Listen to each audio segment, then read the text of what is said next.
if you're doing brand right, or if you're doing marketing right, you're creating something that has resonance, a story that people care about, something they feel connected to. But if you generate something that automatically people are like, is that real? Is that AI? It's like a reptilian brain barrier that's built into people now where it's instinctual. It's probably not doing what it's supposed to be doing. Welcome to the Cincinnati Business Podcast, where we give you practical tips and tricks to grow yourself and your business. And brought to you by the Cincinnati Podcast Studio. Tobias, welcome to the show, man. I'm so glad to have you. Thanks, man. Great to be here. Yeah, it's funny, in the world of Cincinnati podcasts, you've been making the rounds recently. We were joking about that. I'm trying to get out there, yeah. No bad press, right? I love it. And today, I want you and I to be able to talk a little bit about AI, marketing, and branding. I think all those sort of things are kind of interesting. But I want people to understand a little, just like a snippet of your background, to understand why I invited you for this conversation. So can you tell us a little bit about yourself? Yeah, I have a few different chapters in my career that I've done. So I started out in design. I'm a marketer, but I come to it from the creative side. I was a graphic designer for a few years. Taught a night class one time, fell in love with teaching. So after that, I was a professor for 11, 12 years at Northern Kentucky University. And then realized that I was just itching to get back into industry and have things happen fast and take risks and stuff. So went back into the agency world, worked at one agency for about 8 more years, really good friends of mine that gave me an early start in my career. They used to be called Iacano. They were acquired by Live. But worked there for 8 years as their ECD, handling new business. So anytime a proposal would come in, I would rally the team that would build the response to that proposal. Executive creative director. Okay, great. Yep, and led some designers. And then I, at some point, had a realization that I was fascinated by the conversations I was having inside the boardrooms with C-level people, C-suite executives. I loved strategy. I loved looking at problems that had longer tails, that weren't necessarily ephemeral, that would be something that would be over in a month or two. I really wanted to get into dealing with people and numbers and institutions and all that went into building. So at that point, I decided to pursue my MBA, and I actually probably drove my wife crazy because I already had a graduate degree in design, and she probably thought we were done with that. But went to Notre Dame, got my executive MBA over a couple of years, and in that time, I also switched over to Hyperquake, where I was executive creative director there for a couple of years. Great people over there. Great culture. Yeah. Great founders. Great client list. The beautiful thing about Hyperquake is the conversations you're in. It's a culture of people who love to build, and they're very entrepreneurial. Every employee there is very entrepreneurial. So having the chance to kind of surround yourself with those kind of discussions of people that are moving fast and trying things and doing things, I really love that environment. Did that for a couple of years, and then graduated from Notre Dame at the same time. I was going back and forth once a month. I would be up there for a week or so, get all my classwork done, then bring home a bunch of homework. Did that for 2 years. But when I was finished with, and actually while I was still in the program at Notre Dame, I had a career counselor there say, have you ever thought about consulting? He's like, you're really good at solving problems. You're really good at listening to people, understanding what they need, suggesting unusual kind of answers. And at the time I was like, gosh, I don't think that's for me because it's not a steady paycheck. And I've always had a steady paycheck. I had a family. I have 3 kids. I was like, I'm a responsible guy. I need to make sure that things line up financially. But then more and more inquiries started to come after I graduated. And I got connected with a group called Amplio that helped me align with a couple of projects on the side. And it wasn't long before that stuff that was happening as a side gig started to become big enough to come close to replacing my full-time income. So I was at a crossroads. Had a great conversation with Hyperquake, letting them know that I loved what I was doing. I valued their chances that they gave me in my time there, but I felt like I had to take this risk and go out and try to build something on my own. So it was I, equate it to like the ultimate roller coaster ride. You guys know, you run your own business here. Like there's ups, there's downs, but you're betting on yourself, and it's kind of an exciting time. So fortunately, my wife was very understanding and said, go for it. The kids were older at this point, so even if I didn't make it, they'll be fine. They'll figure it out. But very lucky, very good first year. Had a number of great clients. I probably had over a dozen clients that.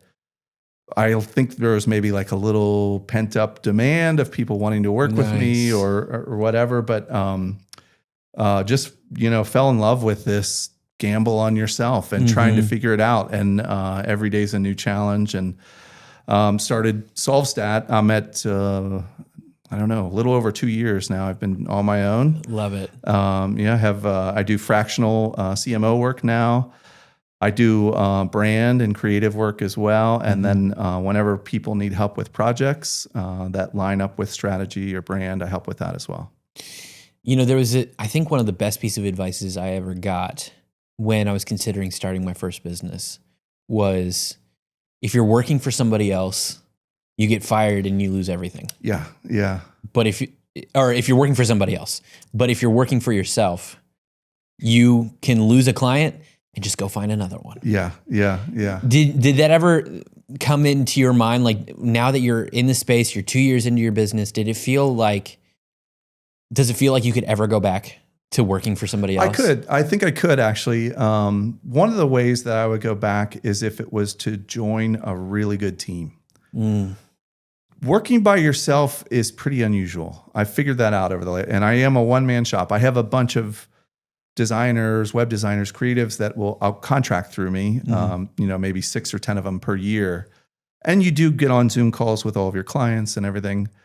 But there is something really neat, I think, in a team. You and Josh have this great teamwork together. I'm sure you have an idea, you can bounce it off somebody. And if that person is a good, genuine partner, they call you on it when it's not right. So there's something really neat about that. I think I love this idea of, more minds together end up making a stronger product.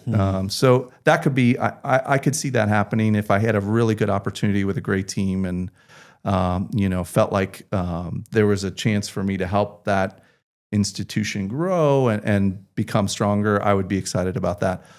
At the same time, the freedom is super nice, like writing your own schedule, doing your own thing. There was a month ago, I took almost 3 weeks off and just backpacked through Switzerland with my wife. So awesome. There's something to the freedom of it as well. Yeah.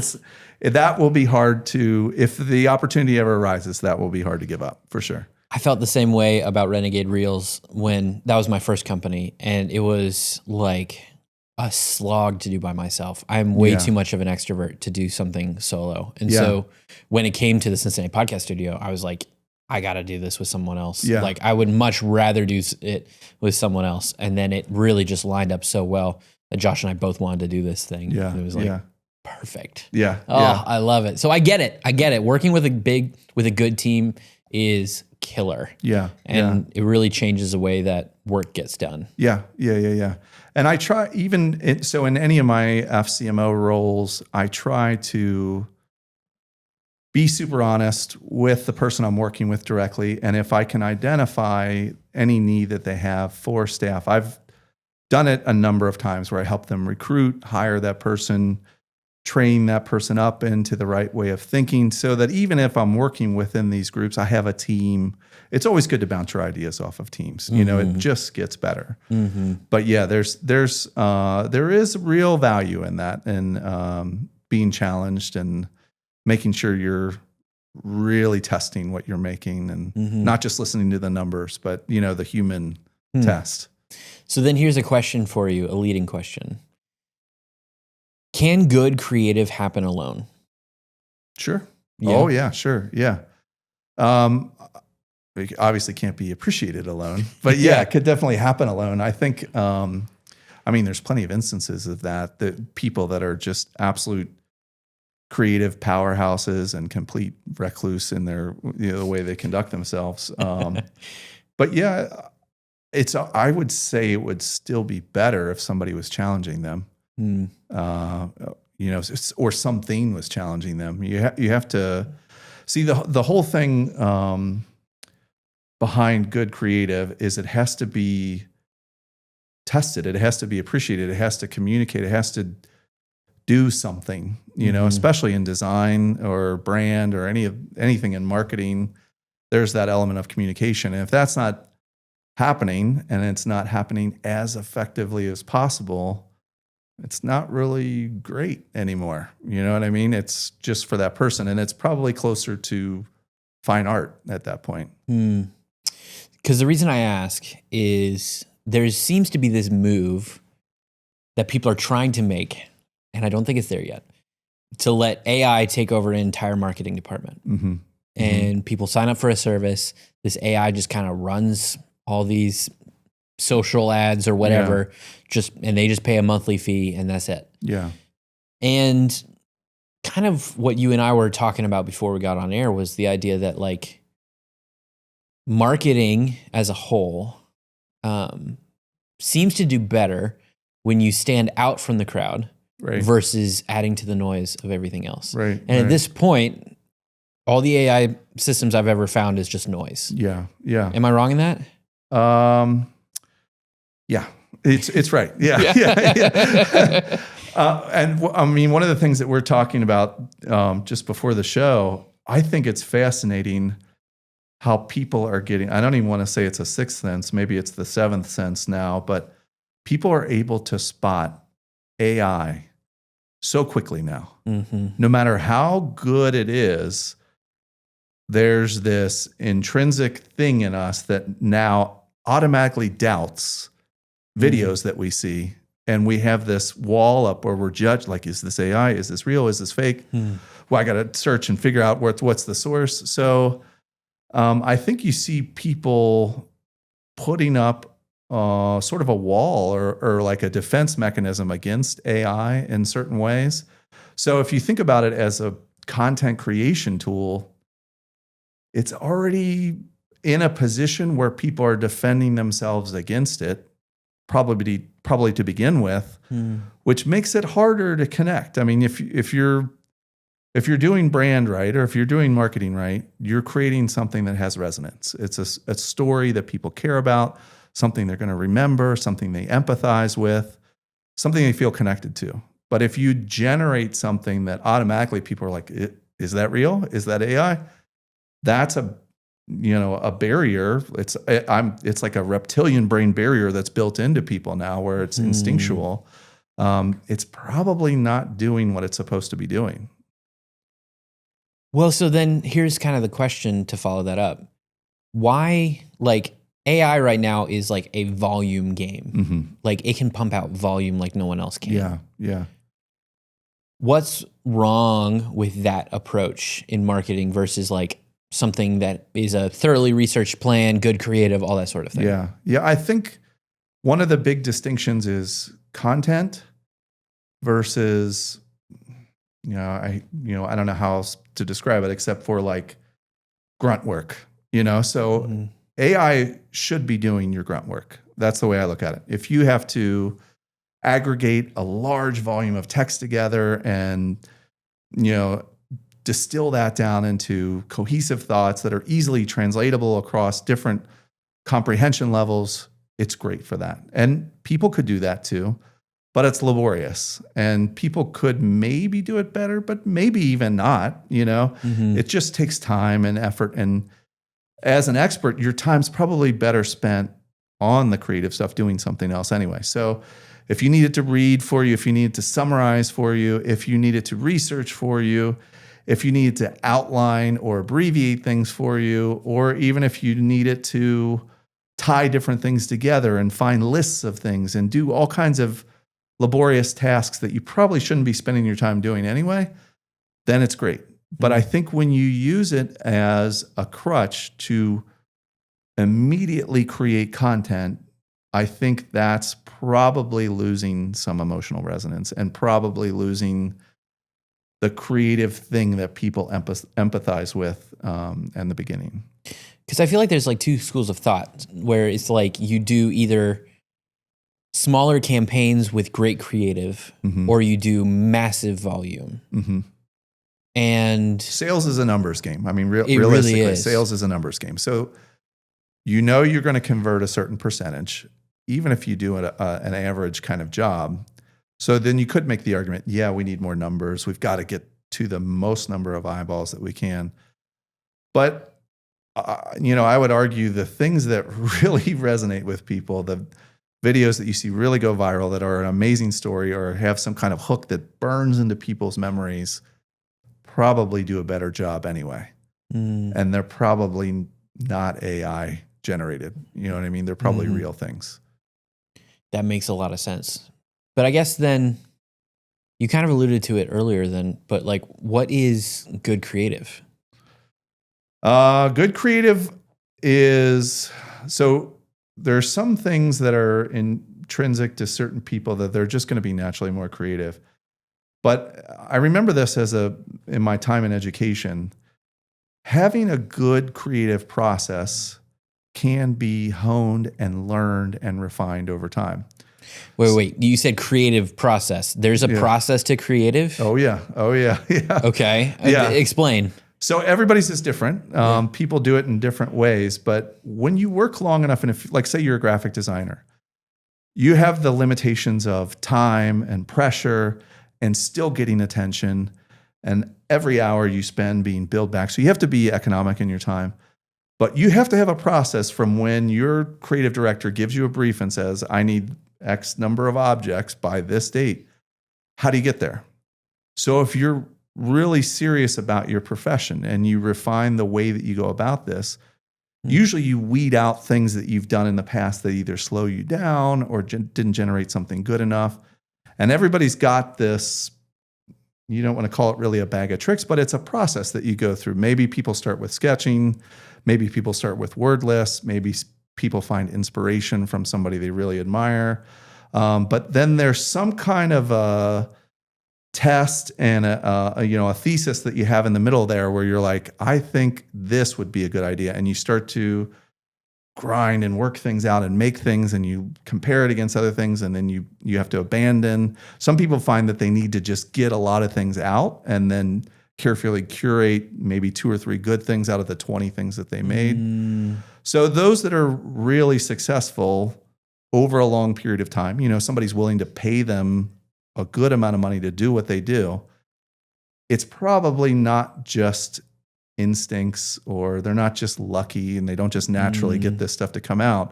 It wasn't something they were born with. It's probably a process that they've refined over time, because in education, I've seen it where some of the most successful designers that I've had graduate and then go on to find their own industry businesses and be really successful professionals, they weren't naturally gifted with the ability to draw. They might have been able to come up with ideas, but they had to figure out how to turn those things that they were thinking about into, some sort of tangible asset that gets delivered. So that refinement that happens along the way, that's where you get good as a professional. Same thing for marketing, everything. You have to have some kind of process, whether you're relying on data, whether you're doing fail fast kind of planning.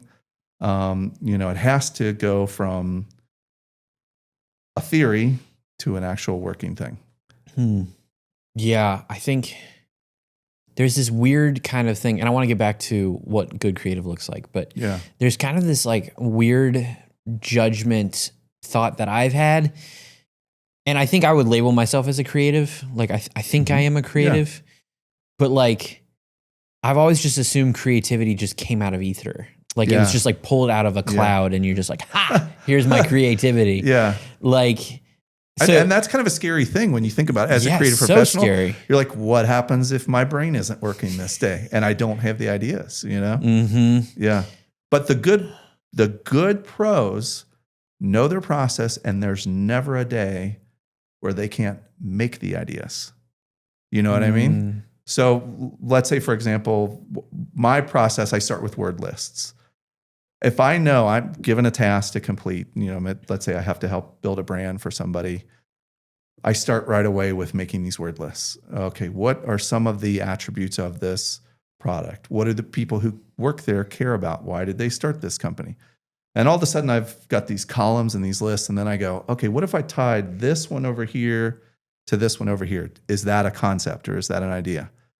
So stepping through that process, that's generating the ideas for me. Even at the beginning, I might not have the idea, but working through all those processes helped me get to the idea. I'm never going to just sit there and go, I hope this works out. Like put your head down, get busy working. Interesting. Try to grind something out. One of the biggest problems that you face when you're trying to create a podcast is the lack of time to make your podcast great. It takes hours of your time to plan, record, and edit, and then eventually post your content. Here at the Cincinnati Podcast Studio, we help brands and entrepreneurs build their own podcast with services from planning to posting. We've got you covered. So come to our studio located in downtown Cincinnati and let us help you plan your show, coach you on how to be a great host, record, edit, and post your show. If you're interested in starting your own show, check us out at CincinnatiPodcastStudio.com.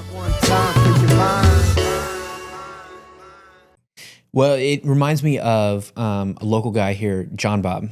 Do you know John Bob? I don't. Amazing photographer, creative. He's done just incredible stuff. He was the guy who founded the Simple Portrait Project. Oh, yeah. I've seen that. Yeah. One of the things he said in an interview was that he was in his high school classroom and every single day he would see this poster on the wall that said, creativity cannot exist without boundaries. Yeah. And I thought that was such an interesting mantra to try to think about when it comes to creativity, because it's like the creativity is the boundaries. The creativity is the word list. And you say, how do I marry these two together to make something interesting when you're designing something? Yeah. Like I'm thinking of Alan Peters, who loves to show his process all the time, like doing that sort of thing. And so for me, I think that is really valuable to understand, because I think so many people out there claim to not be creative. Yeah. Because they think as like a process-oriented person, or I've heard so many engineers say, I'm not creative. And I'm like, are you kidding me? Yeah. You guys are wicked creative. You just learn the processes and skills needed to be able to make it into something amazing.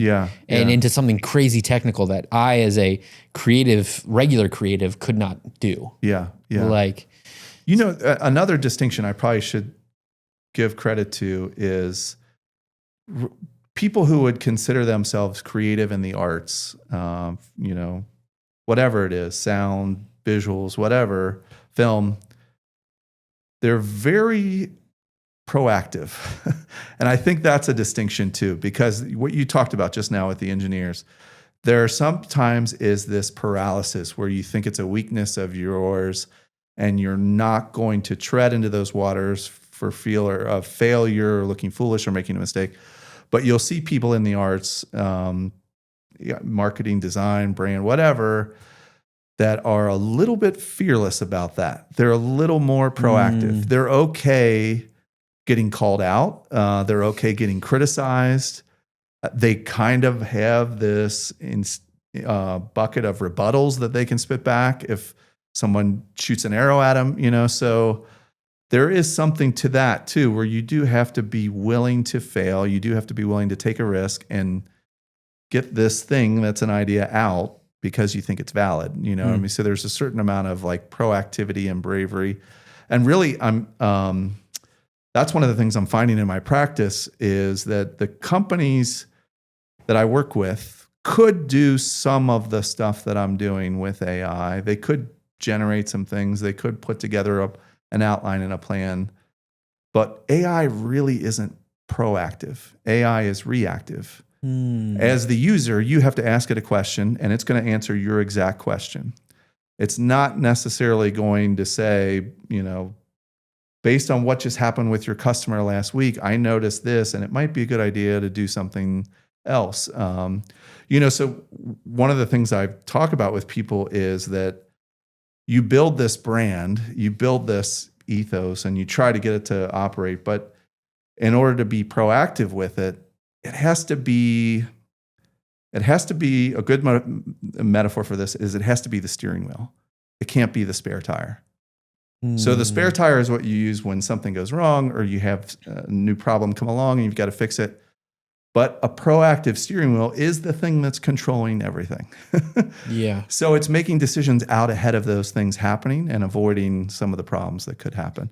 So those people that are really strong and creative are proactive. They're making forward-thinking-based suggestions that affect the quality of what happens later. That's really smart. I hadn't thought of it that way. And I think that was a really great point that you said, that creatives, those who excel in the world of creativity, are really resilient to negative feelings towards their work. Yeah. That's when you can interesting. separate yourself from the thing that you're making, you know that it's not your child. It's just a piece of work that's accomplishing a goal. It can get so much better. And that, goes right back to what we were talking about with the teamwork stuff.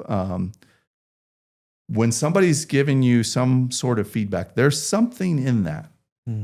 People don't usually there's trolls on the internet and stuff, but people don't usually give you feedback unless something struck them. Reading through that and understanding what somebody's saying and what they're asking for by giving you their feedback, that's where you can refine and make it better. But yeah, you gotta be able to separate that thing from yourself. It's not you. It's a thing that you made.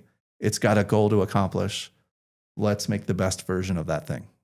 So then, based on your definition of creatives being proactive, can AI be creative?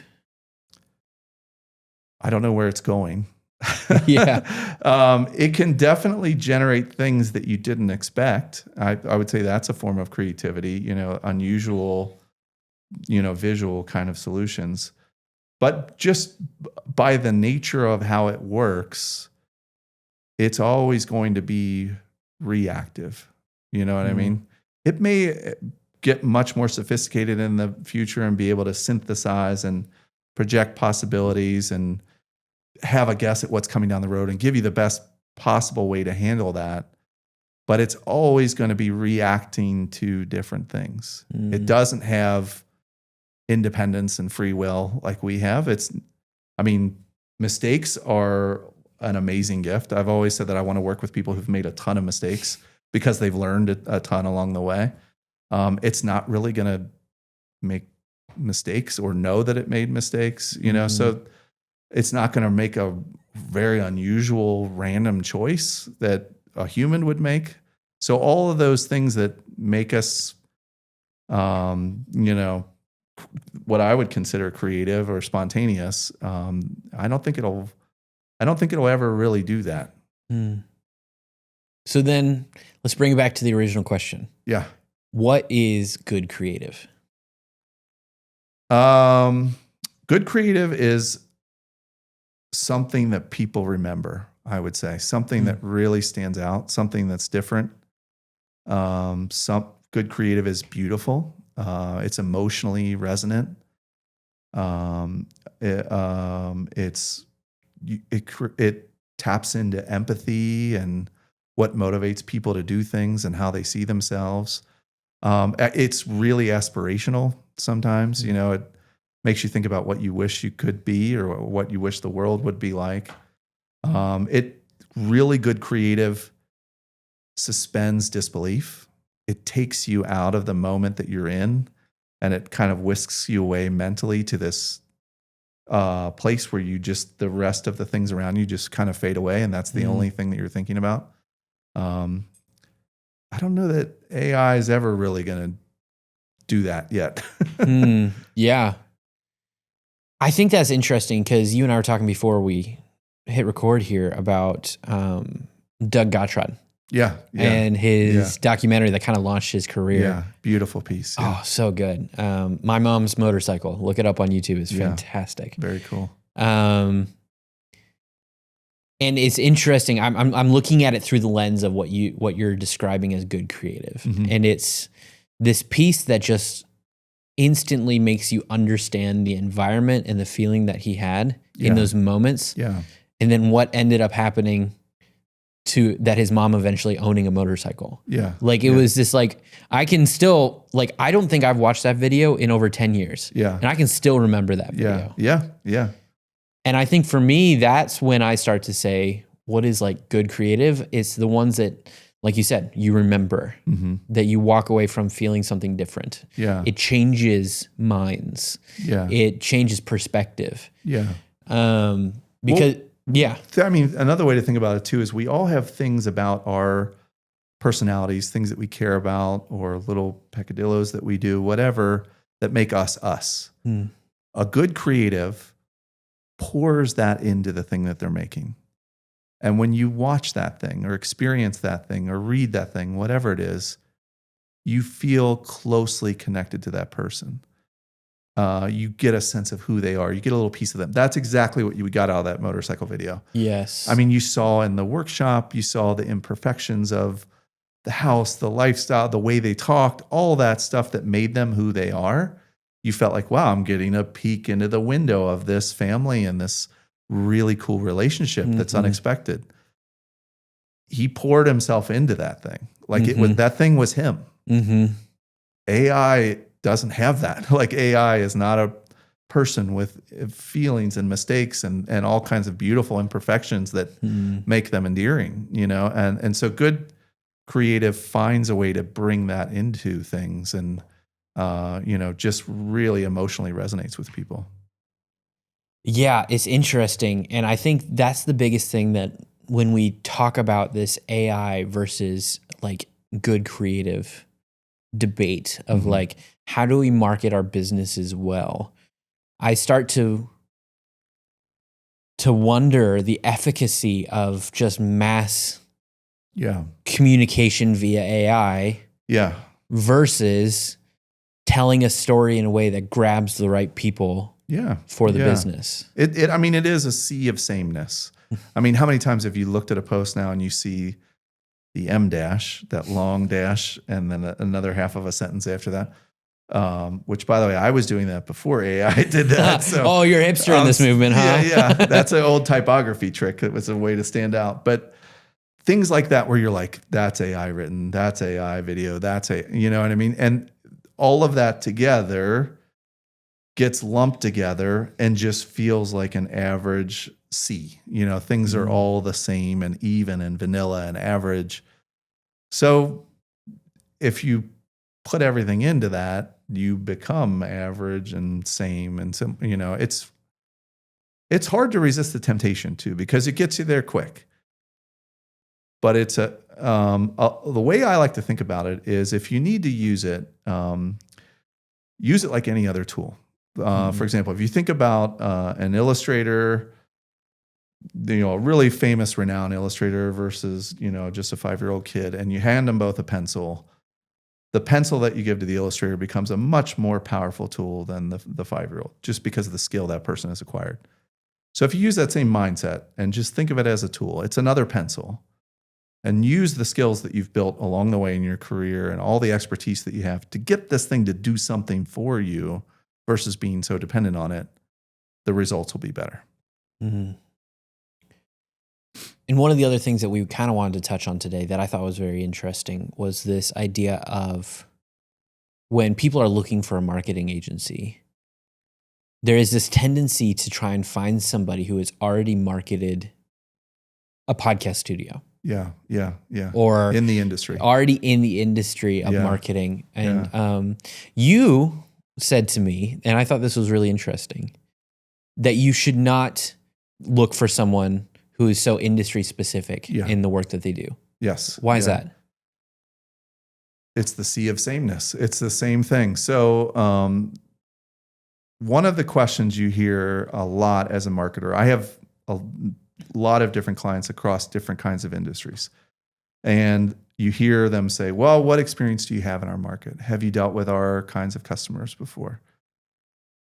Maybe not, but I don't think that matters as much as they think it matters. So if you're in a really legislated industry, like let's say insurance or the medical world, where there are certain legal obligations that are important, I can see the concern there, but I would still argue that that stuff can be learned relatively quickly. And the marketing person is not the legal person anyway. So you need them to make smart, common sense decisions, but they're not the one that's going to check whether or not what they're making is legally sound. And they shouldn't be. What you need instead is someone who's worked across a number of different industries, knows what's worked in CPG, knows what's worked in insurance, knows what's worked in finance and healthcare and all these different places, and seen people at different levels have wins in different industries so that you come with this big bag of tricks that you would not have if you were siloed only in this one industry. So when you're in this one industry and you continue to be a marketer in the same industry over and over again, you're going to blend in with your industry. And the whole point of marketing is to stand out. The whole point is to get attention, to be different. So if you blend in and you do what is expected within the industry, you're not really going to stand out. Then, so I think about my own marketing strategy for the podcast studio. For us, we stand out maybe in quality, or we stand out maybe in the type of conversations we may have on our podcast or something like that. Yeah. But the way that like I tell a lot of people who are maybe not having the best creative behind their content is I just say, just make a lot of content over a long period of time, because there's this consistency aspect to this marketing thing. And I think that's where people fall back into that AI trap of like, oh, if I can't be creative, I need to go to AI. Yeah. So how can like good creative combined with a good marketer, how can that be accessible to somebody? Because I feel like that is like an incredibly difficult, like it feels like you're like having to go on Tinder to find the right person and go on a bunch of dates until you find the person that you can do that. How do you find that person? Yeah. So I would, instead of, and this is really hard for an average person to figure out, but I would try to find someone whom I can trust, who seems like they are smart, they know what they're talking about, and their word is valuable, before I would go off of someone who specifically has a really good portfolio of work. So being able to figure that out is tough. If they're following your advice and they're putting out a lot of content, you get a peek behind the curtain a little bit. You get to see what kind of person they are. Are they authentic? Can you trust them? If I was a business, that's who I would pick, because really what you're picking is somebody to be proactive for you, somebody to be in the trenches with you, and somebody to solve your individual problems. You don't want somebody that necessarily has a common playbook that they try to apply to everybody, and they have a really cool case study or something like that. That's all good stuff. That's all important stuff. But you want someone who is invested and cares about this just as much as you do. So if you can find a way, especially in that first beginning part when you're talking to somebody, usually there's some kind of introductory Zoom call, 30 minutes, whatever. If you can pick up on whether or not they're just as invested in your success as you are, that I'd say was a much stronger candidate than someone who has an amazing portfolio of work. That feels more risky though. Yeah. Because even still, even after what you described to me, sometimes I feel like my heart says, just go with the guy with the playbook. Yeah. And I mean, I don't know, talk me out of it. Yeah. Like, well, it all comes down to the proactivity. So especially if you're thinking about a marketing relationship, for the most part with a marketing relationship, you enter into some kind of retainer agreement. So if somebody has a formula that they follow religiously, if they have a recipe that they follow religiously, if they're being paid regularly, and this is like a terrible truth bomb for the industry, but if they're being paid regularly under a contract, in a way they're disincentivized to give you their best work. Which is kind of a weird thing to think about. But if the money comes in regularly and they're following their system, they think they're doing what they're supposed to be doing and the obligations are being met and everything's great. Somebody who's uniquely creative and proactive and approaches things differently with a landscape of perspective across different industries is not going to just apply a cookie cutter system. So when they're on a monthly retainer, their incentive is to keep you engaged, to bring you results, to show that things are working. So they are incentivized to keep producing better and better work. Okay. Now you got me. That makes sense. And while it still feels riskier, it feels like it's a higher risk to reward ratio. Yeah. Yeah. I mean, it's like with anything, with, running a business, you're going to have great months, you're going to have rough months, you're going to have ups and downs, but usually the ups are better, if it's bet on yourself. And it's the same thing. If you're betting on good, creative, proactive, problem-solving talent, the ups are going to be higher ups.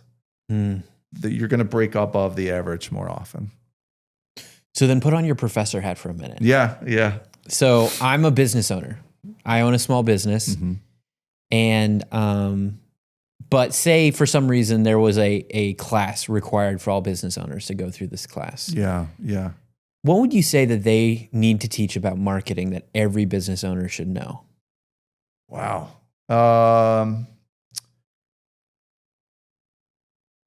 It's one of the things I would say is there's no one good answer.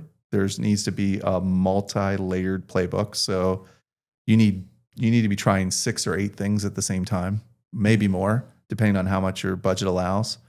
But don't just try one thing, because that's, if all your eggs in one basket and it fails, you're up the creek. I think the other thing that would be good to understand in a marketing class, and this is any kind of brand or creative, the play is going to be a longer play than you think.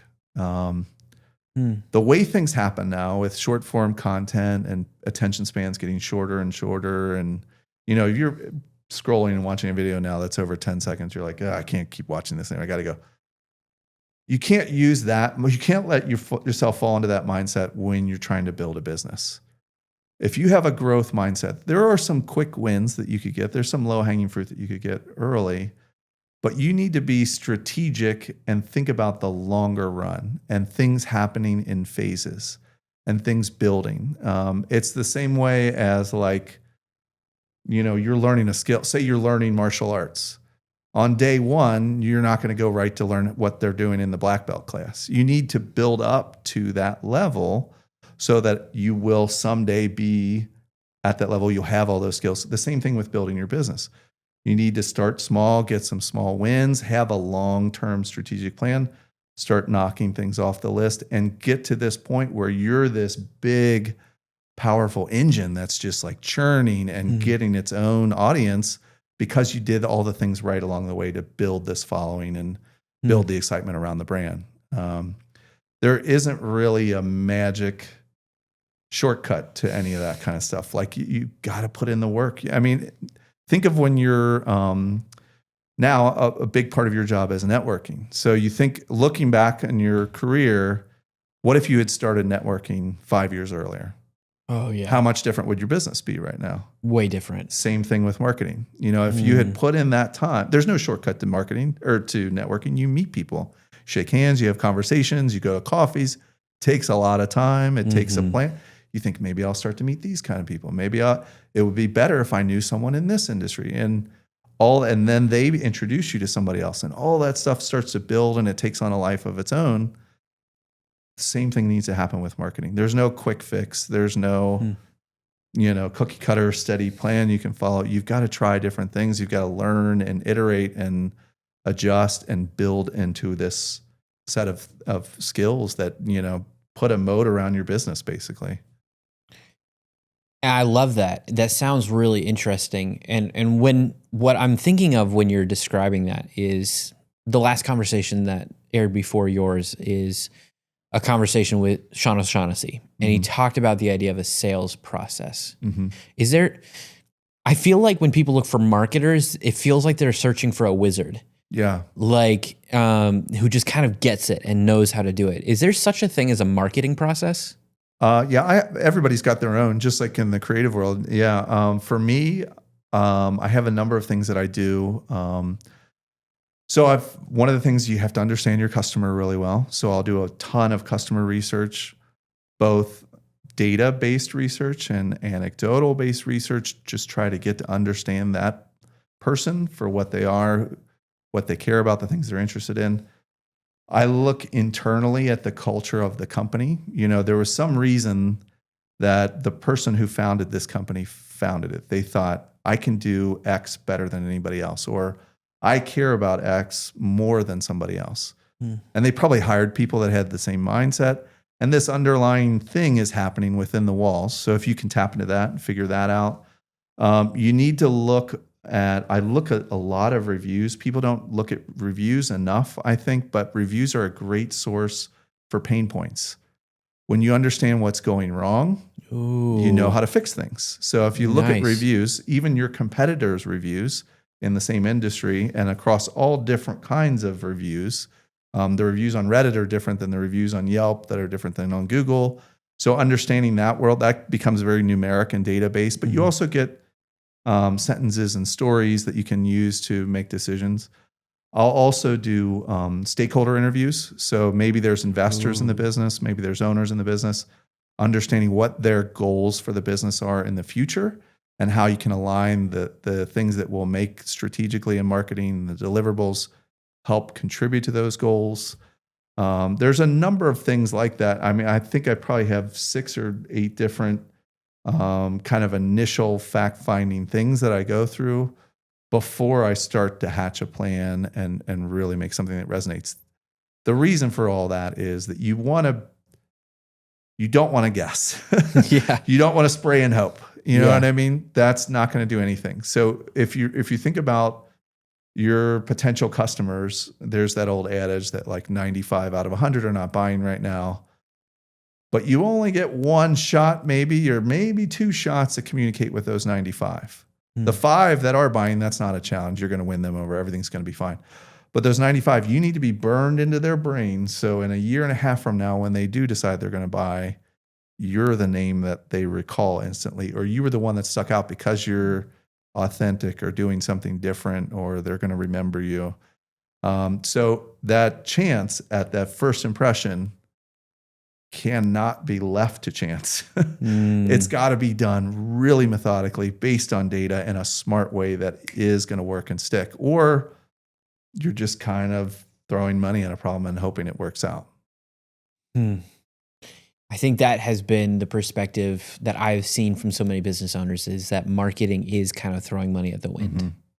And I love that you're saying that there is a process to it. And I think, as somebody who kind of works in the world of marketing as well, like, I wish people understood that there was a methodology to this, that there is a kind of a science to it, as well as an emotional resonance that needs to happen. Yeah. And so I love that you are so detail oriented in that way. Like, I would have never thought to do stakeholder interviews. Yeah. I think that's a great idea. Yeah. Or like going back into reviews. I totally forgot that that's such a good spot to be able to get. I love it.